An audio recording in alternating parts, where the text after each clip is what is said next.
Yeah. So, woke up around 6 a.m. I'm going to go for it. I'm going to give you, probably like, once again, I did what was a spiritual cleansing tea, lemon tea that, was subtly explosive, and it was spiritual. And it was a really wonderful, glossy, beautiful experience. And I woke up really early though in the morning because I needed to make my sourdough. So I got up about 6 a.m. and spent about the first 6 hours of the day making my first sourdough loaf. Wow. Until my friends woke up and joined me. At noon? Until about noon. They woke up at noon? Oh, no, they were up and whatever. And I don't want to speak too much about anybody else besides myself. This is my experience, and I don't want to speak for anybody else that isn't here. But so I made all the sourdough, and it's my first time. And, given I was really nervous about this medicinal time together and like this experience for me, and I've been kind of, really meditating and sitting on this integrative therapy and what it means for me and what it means for you and how it's affecting my life. And same thing as you just said, like the microdosing. It wasn't a couple weeks ago that I did a couple microdoses, and it was a really learning weekend, but it was a really tough one. And like, I've noticed that with the smaller doses, I respond differently depending on my diet at the time, who's around, like it's still very powerful in its own subtle ways. And the bigger dose seemed to be something where like, I think I understand why I'm doing. It's like there's no denying, and it's overwhelming, and so it's like we're here. Yeah. And so I did the lemon tea probably around noon, and it was about a 2-hour mountain climb. And so the mountain climb was shocking. It took about 2 hours. And the mountain climb, we're talking some deep breathing, maybe sweating, and then I started to get extreme shivers and like coldness. Nothing was too overwhelming. Doing the lemon tea and filtering out all of the substance really helps with any stomach aches. And supposedly, even though not scientifically proven, helps absorb into the bloodstream a lot better. Well, it breaks down the chitin a little bit. Yeah. It helps break down the chitin so that the psilocybin has quicker access to your blood. Yeah. But we filter it out. And so it's just this wonderful lemonade drink. And then as the mountain was being climbed around 1:30, sourdough's done, which do not advise heating up a 500-degree oven with a Dutch oven inside and doing sourdough while climbing mountains. But we made it out alive, and I made a checklist of everything on paper and scratched off everything on the checklist so I didn't miss anything. Sourdough comes out. We let it air dry. Things are getting rather overwhelming inside the house. We need to leave. We need to get out of the house. We need to go for a walk. We have to get out of here. We have to get out of here. We have to get out of here. It's time to move on. Maybe something about traveling as you're making your way to a new plane. Subtle. Am I here? Am I not? That experience of climbing the mountain, or that transfer to another plane, just adding more to the perspective, if you will, it's like traveling anywhere else. It takes a while. You could be patient. And sometimes it does feel like you're hiking up a mountain, right? On the insides, digestively and mentally, and it takes a while to get to the other side, if you will, to feel at peace, to feel calm, and to be there. And then to be like, it's up to me. I get to decide where I go from here, how much I want to learn. And that's like the shocking thing about psilocybin is that after you climb that mountain, you get somewhere safer. Yeah. It's always safe. It's just without having the right team or the right support system or somebody there to help you understand what you're feeling and maybe why you're feeling it, just like any other medicine, side effects. And so I knew these side effects and was prepared for them. I had a light breakfast. We all shared a piece of sourdough, looking at each other in the kitchen. And it was so, I'm going to say it, erotic. Cutting open fresh sourdough that I had baked made the start over 7 days, this whole new project.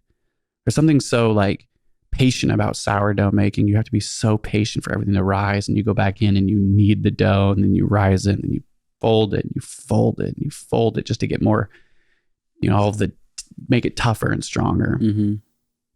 And so being able to have that first slice of homemade, like as I cracked it open, it was just like steam went, and we were all like,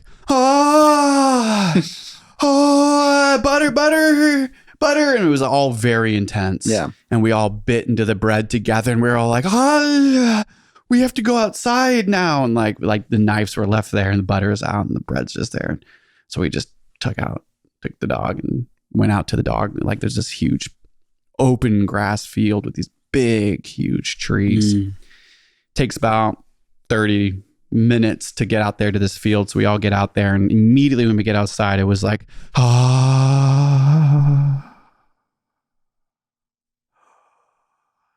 So you can breathe. So sometimes you got to get out. You got to change the space because you're traveling.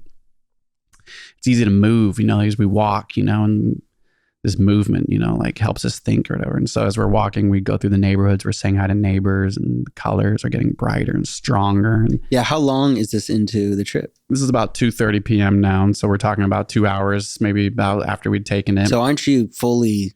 We got in there right when we went outside. It was like an hour and a half inside the house finishing the sourdough and whatnot. And then it was about, 2 hours until we were like peaking? Digestively good. And peaking is interesting because it's not a drug. It's like it's not whatever like type of thing. It's ego shattering. And the moment you're like working through it and you get to where you need to be, it's shockingly beautiful. It's subtly explosive. I have felt the pain. I have like suffered so long to be here now. So I am. So I will be. So I walk. And like as we're out in the neighborhoods and cars pass, I start making jokes, noticing that I'm connecting with everything around me, hyper aware. There's a neighbor on the roof. Hey, he waves back. Keep walking. There's a man building a new deck, beautiful redwood. And we all look at the redwood, and my friend goes, wow, look at the redwood. And I go, sir, we love your redwood. And he goes, thank you. You're welcome. Feels that way, right? I'm like, wow, this is wonderful to be here, to be alive. Why aren't we at the park yet? What time is it? Yeah. We've been walking for hours. Yeah. And it had been like 20 minutes. Yeah. And that's when all of us were like, time gone. Because it was there. Now time is gone. It felt like hours we were on that walk. We'd seen so many neighbors, and I was just like, okay, so time is like being aware of that. Now time is no longer a problem. Time is not something I'm bound by. I'm becoming unwound. I'm unbound to the vessel, or I'm unbound to things that I'm always bound to. Time is now gone. But every neighbor and every car, and we cross a street, I would feel my anxiety. It wouldn't feel scary. I would just feel myself needing to say something. And I'm recognizing I'm getting a little more worked up just being around people that I, wasn't around us. It was like other people around, neighbors and stuff. And I was like, man, we got to get to this park. Started to feel this need to get to the park. And the closer we got to the park, I was like, I need to get to this park. We have to get there now. And in my head, I was like, that's how I feel. And I'm thinking this before we get to the park. I'm like, I feel like being around other people, I act out. Like just being around people, humans, moving, like activity, stress, cars. I start to like make jokes and act out and like try to get people to laugh. I'm like, Nathan, shut up. Just get to the park.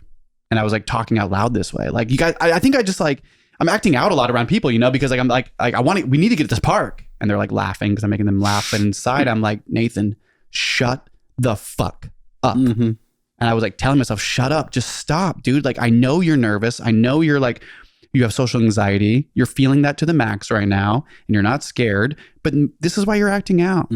Just stop. And it was like the whole walk there was an experience of so much of my social anxiety projection. The moment we cross the gates into the park, it's just nothing but green fields and these two giant trees out into the distance. And like we go through the gate, another one of those moments for me. And it was like another space transition where I could breathe. And I was away from people and I just saw grass and the trees, and the dog just takes off, gone. Happiest dog in the world, our dog. And you're just like, well, he's on shrooms every day. That's not fair. Dogs are so happy. They go into a field, you're just immediately like, this is the happiest dog in the world. I could learn something from you. Look at you. You're just enjoying growth and bugs and like, so he takes off, and that was wonderful. And my friends, they walk their direction. And I just like went through that gate and just saw this tree and I was like, that tree looks really beautiful. It's muddy out and there's big grass, just green grass and mud. So just like, I wore my nice boots that I just bought. In my head, I was like, Nathan wore his nice boots out in a muddy field. And I got this feeling of like, I can't go out to the tree. It's too muddy. And immediately out loud, I went, shoes are for getting dirty. Tied them up, started walking. It was just like ego shattering, like, Nathan, you buy shoes to get dirty. So I go out to this tree. My friends are now way off, gone. And it's just me and this gigantic tree. And I'm looking at all the bark, and it's like the porousness of the bark is like succulent. It's like real. It's like, it's obvious that it's like the skin of the tree, like the skin of my skin. It's like I could see the cracks, and I look at my hand and I'm like looking at the tree bark and I'm feeling somewhat of that oneness now, being in this field away from people. I can just can hear me, starting to hear me, not the commanding voice, like chill, chill, chill. It's more of like, this is awesome how much similarity there is to the porousness of this tree in my hand. And I kneel down closer because it's too hard to stand. It's like, it's too much to stand. So I kneel down, and when I kneel down, there's this knot in the bottom of the tree, right where the dirt is. And it's this beautiful circle, the crack that goes all the way down the tree, and the circle, like all of the rings come in. It's like the knot started to form in until it got to the circle of maybe where the tree grows, part of that knot grows, the tree grows out of. And it was like this dark hole in the middle. And it's like, if you can imagine, like, this is the tree, right? Like how trees kind of have this knotted look to them. And there's like the circle there, and there's like all these circles coming out, and it's like a big knot. And I'm looking at that hole, and in my head, I go like this, classic Nathan. Oh, this would be like a great beginning to like a Netflix show or a Hollywood movie where like the kids go to the tree and they look into the eye of the tree, and the tree takes them to a new portal, and then they wake up and they're in the same land, but it's a different time period, And that's how I'm thinking. I'm like classic Nathan, always thinking about Hollywood. And right away, my inner voice, it feels like me, goes, Nathan, you're always thinking about different planes. You always tell people, like, you always think you're always acting, like you're always on a stage. That's how nursing feels. Isn't that kind of like a different plane? Isn't that why you enjoy acting? Is because it forces you to be in kind of a different perspective? It was my voice was like, go more. Get it. You always go to that plane. You're good at that. Go deeper. And the moment that I was like, okay, let's go deeper, the knot now was like this, turned into knuckles. And the knuckles were like here. And the knuckles were like holding like something. And I was like looking into it, and all of a sudden, like the hands were like prying open, if you will. And I was like, still in my own thoughts, like, that's so interesting. They look like hands. And it was like, oh, the hands are like holding the hole closed because there's so much trying to come out right now, but it can't. It needs to hold it in, because if it pours out, it would explode. So these hands are just holding all this energy together. And that's why this tree is so powerful and old and has so much like ability to be here for so long, because there's so much energy on the inside and it's holding it. And then it was like, with like right when I thought that, and I just created that idea, because I could see the hands, they became hands, and the hands were like my hands. And then I was like, is that you? And the hands are like, and I could feel them on my chest. And I just looked into this hole, and I just felt myself feeling my hands over my chest like this.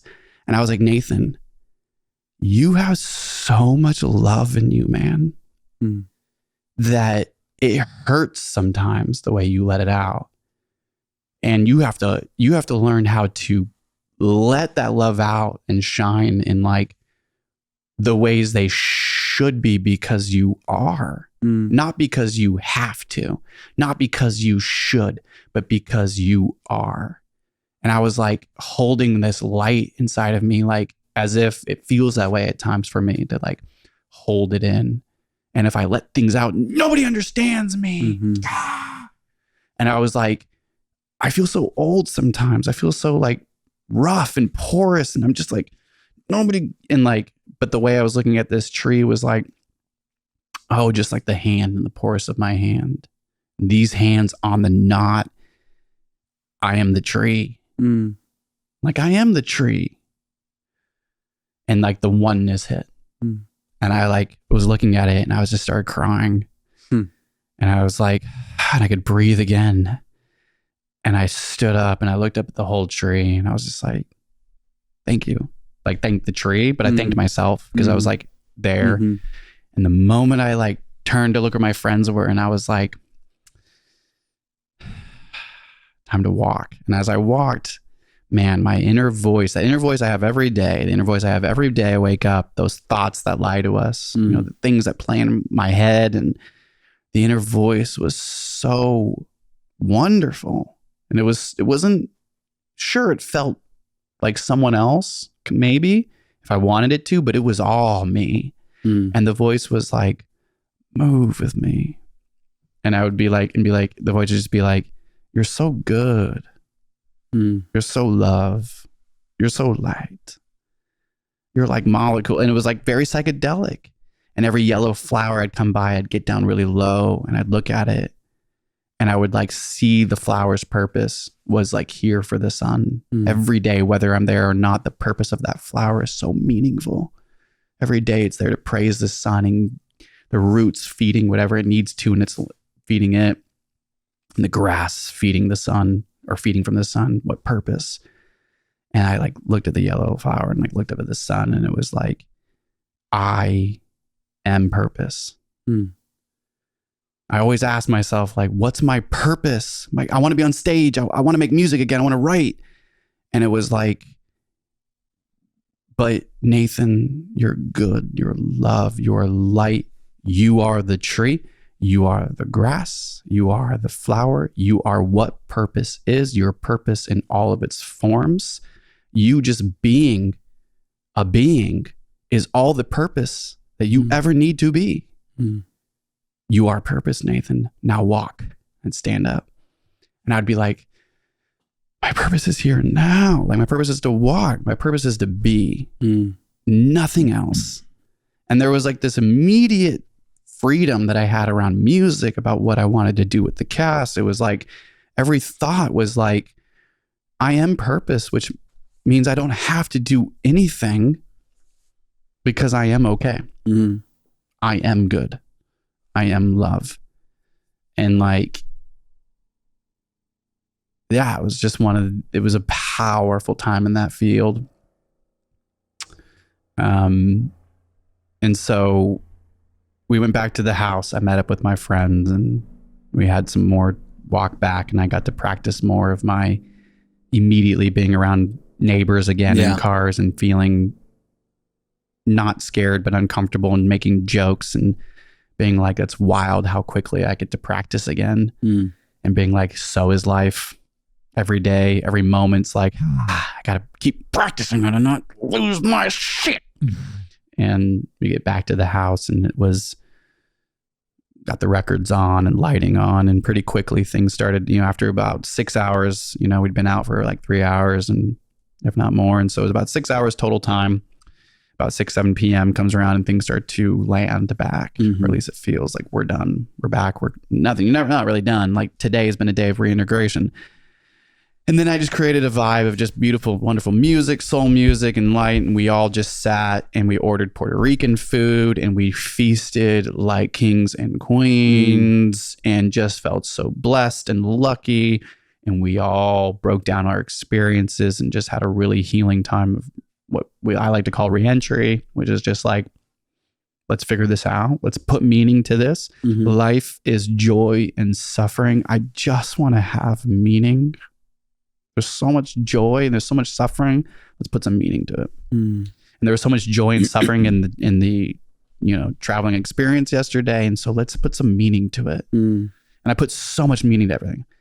So by the very end of the night, 10:30, 11 p.m., we're all about to go to bed. And I went, you guys, if it's okay, I'd like to turn all the lights down and I want to put on some I found a mix online that's been specifically used for psychedelic therapy. And you put on headphones and there's a guide that's there with you for 5 hours and you close your eyes. And the music was just outstanding and it was very euphoric. And so I put it on and I lay on the ground. Meanwhile, I'm thinking that we're done. and I've just made it back, and we're just coasting on the wonderful joys of, and like the like lingering effects of psychedelia or psilocybin, which are just very much anti-anxiety, very much no depression, just feel very at peace. And I'm sitting there and I close my eyes and the music's playing and my friends, they're at peace, like doing their meditation. And I'm just listening to the music, and I was just like, man, this is really wonderful music. It'd be funny if it made me cry. And I just like, wait, what's happening? And it was like, oh no. And I just felt this blanket of warm glow like go over me, and mom and dad hit me in my brain. And I saw dad and mom, must have been the 90s. And there's me, and we're in a field, very similar to the field I was just at. But I'm 4, and I'm running, and I can kind of see me, but I'm kind of first person. And I see dad, his hands are out, and he's got his like red hair, big red hair. And mom's got her long, black, straight hair as she used to have it. And, or at least it would look black. It was like dark, you know, and like how it came down. And they looked like how these pictures and things I would remember. It felt like a real memory. And there, my dad's got his hands out, and he's like, come on, buddy. And they're like running with me, and I'm like running towards them, and I'm like bawling. And I'm like, and I'm having this vision at the same time as like, it's so felt, it's so emotional. It's some of it's visual, but some of it's so like, oh, I know what's going on. It's like it's an interesting experience. It's not always mental. It's like, and but I'm crying, and I'm like, I haven't thought about mom and dad like that in a really long. I haven't remembered that. I don't remember that life. I don't remember 4. I can't remember 3. I can't remember the joys of just that. I can remember a lot of the suffering. And so I just like loved that, to be like so having a real, like felt like visceral memory of my time being 4 years old with mom and dad. And then like this, I went to Evan's age, 11 and a half. And I saw Evan with mom and dad, our mom and dad. And then it was me. And it was like blurry, but I knew I was 11, and Evan's 11. So I was like such a similar age. So interesting. I'm feeling this. And then blip, I'm 16 in the kitchen, and mom's yelling at me. And I'm yelling back at her. We're in some argument. She's yelling, are you on drugs? And I yell back, maybe I am. That's a true memory. Yeah, very real. And that's why I'm very, very much believe the 4-year-old memory too. Because I know this 16-year-old memory is real. And I'm like not crying anymore. I'm just like, so real. That's what I know is real. And I'm like done. And I finally come back, which is like maybe 4 minutes of just that feeling and experience. And I open my eyes and I see the ceiling, and I'm like, I'm going to really start working on remembering mom and dad like I'm 4. Just because this podcast and what we're doing is so real, and I know that it's real for them, and I ain't going to stop. I plan on getting as deep as I possibly can into our trauma and the therapy, and not being afraid to bring serious awareness to the experiences that we've had without losing sight of the love that mom and dad poured into our lives. And so it's just like hard not to cry when I talk about it, because it feels very real, and it feels like it's working, because there are things that I've experienced with mom and dad that are traumatic, but most kids have traumatic with their parents. But I'm like able to choose a different memory, which is like pure joy. And life is joy and suffering. And I want to give meaning, not just to suffering. I'd love to give meaning to the joy. And that's something I want to start working on. And so after that, I stood up, I brought the lights up. They thanked me for a Zen moment that I was like, I didn't know what we were doing. And I was like, I got to go to bed. And so like we all just went to bed, and then woke up this morning, and we went out hiking with a bunch of coworkers on the coast, and just breathed moist air and saw a bunch of seals, and had a wonderful lunch on the coast. And I gave a hug to a totem out in Bodega Bay today. It was just wonderful, man. Now you're here. So damn, man. Sounds like a beautiful time. Yeah. Sounds exactly what psilocybin feels like. Yeah. It was powerful, and it was real, and I don't take it lightly. And I just, Yeah, I look forward to the also lingering effects of these bigger doses that are kind of what the microdoses do, which are like just feel more okay, more oneness with my purpose, which is just to be. Yeah. So thanks for listening. 100%, man. Great. That was a great description of what ego death truly feels like, and looks like and sounds like. I feel like people who haven't experienced an ego death with a psychedelic of some sort, you really don't understand it until you feel it and what it looks like for you, because it's different for everybody. But like the way you're talking about the tree, the way you're talking about the grass, where you're just so aware of its existence, not yours. But then it makes you aware of your existence and how it's all the same. And it's like just as important as this tree, you are just as important. And the way that you were able to remember a memory of you being 4 with your parents and being happy, whether that memory be true or not, doesn't fucking matter. That's what it's telling you is you. There were times where you were happy with your parents. Remember this. A lot of time. Remember this. Look at all the happiness. And then, you get shown the terrible times because you are in control and you can remember what you want to remember. And that was just really beautiful. Thank you for sharing that. Thanks for being vulnerable.